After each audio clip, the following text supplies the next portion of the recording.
Assalamualaikum warahmatullahi wabarakatuh. Hai anak-anak, bagaimana kabar kalian? Semoga kalian beserta keluarga selalu dalam keadaan sehat ya, dan selalu dalam lindungan Tuhan Yang Maha Esa. Perkenalkan, nama Ibu Tata Irawati. Ibu mengajar di SMP Negeri 6 Anggana, Kabupaten Kutai Kartanegara.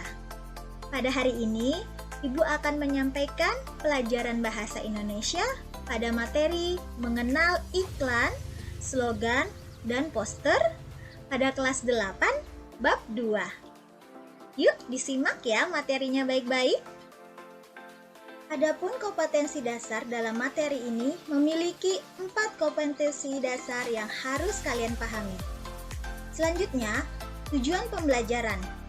Ibu harap kalian mampu mengetahui pengertian teks iklan, slogan, dan poster, mampu menjelaskan unsur-unsur teks iklan, slogan, poster, dan mengetahui cara menyusun teks iklan, slogan, dan poster, serta dapat memahami pola penyajian dan kebahasaan teks iklan, slogan, atau poster dari berbagai sumber yang dibaca dan didengar.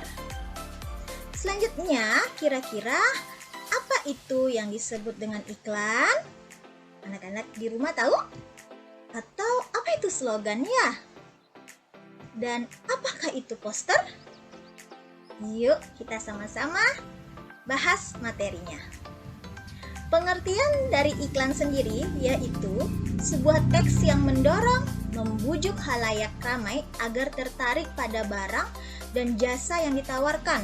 Nah, iklan juga dapat diartikan sebagai pemberitahuan kepada khalayak mengenai suatu barang dan jasa. Sedangkan pengertian slogan adalah sebuah perkataan atau kalimat pendek yang dipakai sebagai dasar tuntutan atau pegangan hidup, prinsip utama dari suatu usaha, organisasi, dan sebagainya. Jadi, slogan sering pula disebut moto atau semboyan. Nah, sedangkan poster sendiri adalah sebuah plakat yang di dalamnya ada sebuah kata-kata dan gambar yang dipajang di tempat-tempat umum. Nah, poster ini anak-anak hampir sama dengan iklan, yakni pemberitahuan suatu ide atau hal baru atau hal-hal penting kepada orang-orang atau masyarakat di sekitar. Selanjutnya, unsur-unsur iklan. Iklan bersifat memadukan berbagai unsur, yakni ada kata-kata, ada sebuah gambar, gerak, serta suara untuk memberikan efek persuasi. Slogan. Unsur-unsur slogan yaitu adalah kata-kata sebagai daya tarik persuasinya atau mengajak, baik dituliskan maupun diungkapkan dalam bentuk suara. Selanjutnya ada poster. Poster ini memiliki unsur-unsur yang berkolaborasi antara kekuatan gambar dan kekuatan kata-kata untuk memberikan pengaruh yang menarik sehingga dapat diikuti oleh setiap pembaca atau yang melihat dan mendengarkannya. Nah, sekarang mari kita bahas tentang persamaan dan perbedaan dari iklan, slogan, dan poster. Perbedaan dan persamaan. Persamaan dari ketiga ini adalah kesamaan dari iklan, slogan, dan poster ialah sama-sama membujuk khalayak umum untuk berbuat sesuatu atau melakukan hal, ya. Selanjutnya perbedaannya, iklan merupakan sebuah teks persuasif yang memadukan unsur gambar dengan kata-kata, unsur gerak, dan suara. Slogan merupakan teks persuasif yang mengutamakan unsur kata-kata.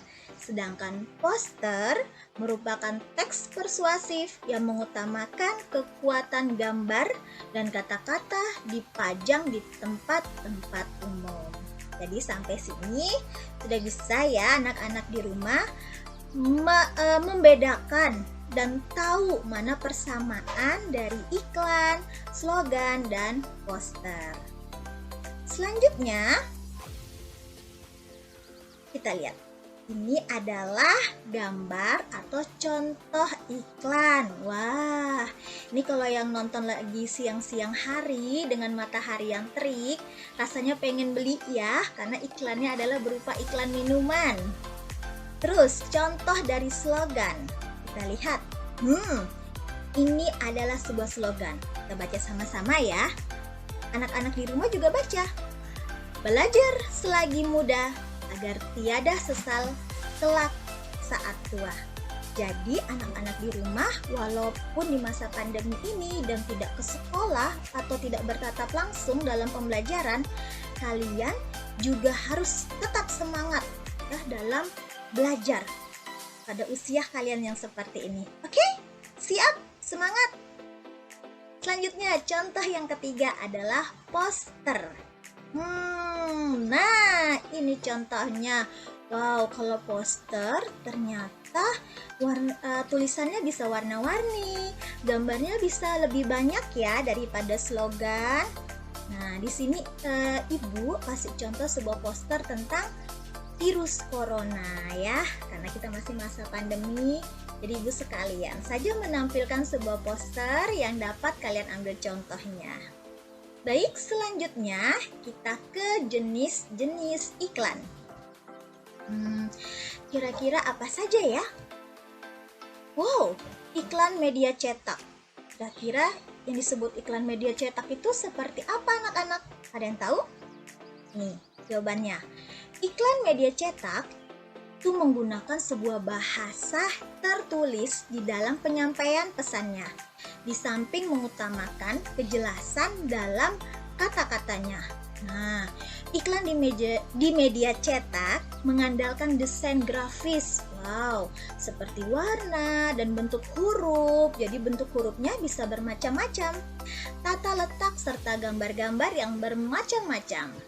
Selanjutnya, apa lagi ya? Ada yang tahu nggak ya? Kira-kira? Iklan media elektronik. Kalau ini siapa ya yang sering lihat iklan media elektronik? Coba angkat tangan. Wow, banyak sekali yang angkat tangan. Oke, tahu nggak arti dari iklan media elektronik? Kita lihat, ini dia artinya. Iklan media elektronik adalah sebuah iklan yang muncul, tampil, atau terdengar ya di berbagai media elektronik. Iklan jenis ini disebut sebagai elektronik. Kenapa? Karena media penyampaiannya yang digunakan adalah benda elektronik seperti televisi, radio. Nah, jadi kalau anak-anak punya televisi, maksud Ibu, pasti sudah pernah nonton ya iklan ini ya, kayak iklan yang tadi tuh, minuman tadi. Nah, atau sekarang yang di HP, yang punya HP anak-anak pasti sering kan lihat iklan yang muncul di YouTube. Nah, kalau kalian sedang menonton YouTube, sebelum kalian nonton videonya, biasanya iklan media elektronik ini ditampilkan. Nah, itulah salah satu contohnya. Selanjutnya, udah siap nggak ya kira-kira kalau kalian membuat iklan? Nah, sebelum kalian membuat iklan, kalian harus tahu dulu langkah-langkah dalam membuat iklan. Yang pertama, kalian harus tentukan tujuan penulisannya. Tujuan penulisannya buat apa? Yang kedua, daftarlah butir-butir yang akan dituliskan. Yang ketiga, gunakan pilihan kata dan kalimat yang persuasif. Keempat, susunlah kerangka. Kelima, tentukan jenis media yang akan kalian gunakan. Yang keenam, pelajari dan ketahui produk pesaing. Yang ketujuh, jangan lupa pelajari tujuan produk yang akan diiklankan. Nah, kalau langkah-langkah membuat iklan media elektronik, yang pertama, kalian harus siapkan terlebih dahulu produk apa yang ingin kalian tayangkan sebagai iklan. Yang kedua, pilihlah media elektronik yang cocok untuk memasarkan produk. Yang ketiga, kalian membuat rancangan iklan dan lakukan sebuah proses pembuatan iklannya. Yang keempat, kalian bisa lakukan riset untuk menentukan waktu paling tepat untuk menayangkan iklannya. Jadi kira-kira iklan kita ini cocoknya ditayangkan hari apa ya? Atau bagusnya dikirim hari apa? Seperti itu. Itu contohnya ya. Selanjutnya, langkah-langkah membuat slogan. Nah, tadi anak-anak sudah melihat, Ibu sudah menjelaskan tentang langkah-langkah membuat iklan media cetak, iklan media elektronik. Sekarang langkah-langkah membuat slogan. Yang pertama, anak-anak tentukan objek yang akan dijadikan sebagai bahan penulisan slogan. Yang kedua, pilih keistimewaannya. Kira-kira apa keistimewaan dari slogan yang kalian buat ini? Yang ketiga, cari sebuah ungkapan khusus yang mampu menarik perhatian sesuai objeknya tadi. Yang keempat adalah tulis ungkapan menjadi bentuk slogan sesuai keistimewaan objek yang dislogankan dan menggunakan kalimat yang persuasif serta kreatif. Selanjutnya, langkah-langkah membuat poster. Yang pertama, anak-anak bisa tentukan subjek yang akan dijadikan poster atau temanya. Kira-kira tema apa yang cocok dalam poster kalian? Yang kedua, rumuskan pesan yang akan kalian sampaikan pada poster kalian tersebut. Yang ketiga, susun kalimat yang jelas dan singkat. Yang keempat, memilih kata-kata dan gambar yang menarik dan mudah diingat oleh pembacanya maupun orang-orang yang melihatnya. Yang kelima, setelah itu tuliskan dengan huruf besar maupun kecil juga boleh ya, serta kalian bisa padukan dengan warna-warna yang menarik. Tidak terasa ya, ternyata pembelajarannya sudah habis tentang materi mengenal iklan, slogan, dan poster. Sampai jumpa pada pembelajaran berikutnya bersama Ibu Tata Irawati dalam pembelajaran Bahasa Indonesia. Selalu semangat dalam belajar dan selalu patuhi protokol kesehatan dimanapun kalian berada. Jangan lupa selalu jaga kesehatan kalian ya. Ibu ucapkan terima kasih. Wassalamualaikum warahmatullahi wabarakatuh. Dadah anak-anak, sampai jumpa.